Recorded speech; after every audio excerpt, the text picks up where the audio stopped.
各位朋友，大家好，我係龔永德 Peter Kong。大家都知道啊，我認識咗 Edmund 都有一段時間。4年前佢第一次出嚟參選嘅時候咧，我都一直都有支持佢，好高興佢當選咗，亦都大家見到佢非常之勤力，為我哋業界爭取利益。咁喺過去呢幾年裏邊咧 ，Edmund 喺幫會計師去大灣區做呢個專業考試啊，喺呢方面咧做咗好多工作。咁我希望咧Edmund 喺未來一屆有機會咧完成埋佢呢個工作，為我哋好多啲即係朋友咧多一啲機會喺內地發展。未來咧，希望大家都喺12月7號支持黃俊碩 Edmund Wong， 多謝大家。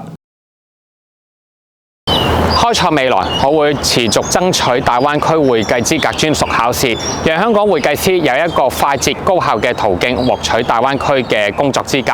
與此同時，亦都強化香港會計師嘅專業形象。亦都會向政府當局爭取支援，讓我哋會計業界可以順利過到2030年電子報稅以及數碼企業身份。最後，亦都把握住國家金融政策嘅機遇，強化同埋鞏固香港嘅國際金融中心地位，令到香港繼續成為內地企業引進來走出去嘅重要地位。12月7號請投票支持我，2號黃俊碩。